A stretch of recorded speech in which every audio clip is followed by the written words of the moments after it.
मेरे बारे में राजीव साहब बोल रहे थे एक्सीडेंटल पॉलिटिशियन, तो जो मेरा जो अनुवाद मैंने मन में किया, एक्सीडेंट मतलब दुर्घटना, तो ये तो सुखद घटना थी, इसको दुर्घटना आप क्यों बता रहे हैं? दुर्घटना में उसमें हानि हो जाए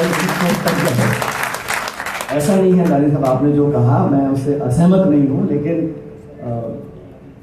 मेरा राजनीति में आना कोई दुर्घटना नहीं है, कोई एक्सीडेंट नहीं है। मैंने बहुत सोच समझ के 3-4 साल बहुत चर्चा करा, अपनी आत्मा को खंगाला और फिर मुझे लगा कि मैं अपने जीवन में ऐसा कौन सा पायदान है जहाँ पर जाकर मैं कुछ कर सकता हूँ। और मेरे स्वर्गीय पिताजी के देहांत के बाद लगभग 4 साल बाद मैंने चुनाव लड़ा था, और राजनीति में आने का जो निर्णय था वो कोई एक जल्दबाजी में लिया निर्णय नहीं था, या कोई दबाव में या किसी चुनाव का कोई प्रेशर ऐसा नहीं था। मैंने बहुत सोच समझ कर, और जैसा भी मेरी बहन बोल रही थी, मैं अच्छी खासी पढ़ाई करी है, मैं और नौकरी 2-4 जगह कर रखा था, ऐसा नहीं कि विकल्प नहीं थे।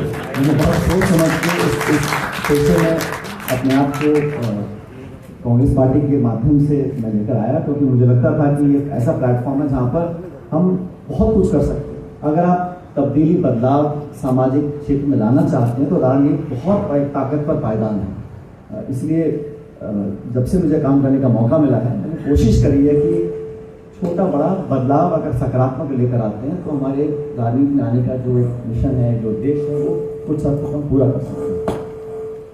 और महात्मा गांधी जी भी राजनीतिक थे, वो एक स्वतंत्रता संग्राम के मुखिया थे, और आसान नहीं है।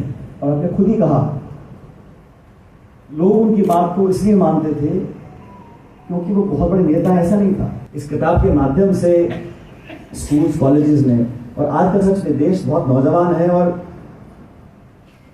जो मेरा परिचय दे रही थी उन्होंने भी मुझे नौजवान की पदवी दे दी है। अब मुझे पता नहीं कितना लंबा एक्सटेंशन है, क्योंकि ये राजनीति में क्या है, मैंने देखा बहुत बचपन से देख रहा हूँ मेरे पिताजी के समय से, कोई 60 साल के भी होंगे, 70 साल के भी होंगे, तो मेरे नौजवान साथी बोलते हैं, तो कभी नहीं बोलते मेरा बेटा है, भतीजा है, मेरे नौजवान साथी। तो ये जो नौजवान की परिभाषा है राजनीति में, ये च्युइंगम की तरह है, इसको 20 से लेकर 70 तक पी सकते हैं। लेकिन मेरे बच्चे बड़े हो रहे हैं तो मैं समझ रहा हूँ कि नौजवान क्या है। नौजवान वो है जो 18, 20, 25 साल के लोग हैं, जो एक नई ऊर्जा के साथ काम कर सकते हैं, और उनके मन के अंदर वो जिज्ञासा जगाना बहुत जरूरी है। अभी कहते हैं महात्मा गांधी बड़ा बोरिंग सब्जेक्ट है, क्या बताएं उनके बारे में, उनको वही वो 4 घिसी पिटी बातें याद हैं जो हम लोग उनको दिखाते हैं, समझाते हैं।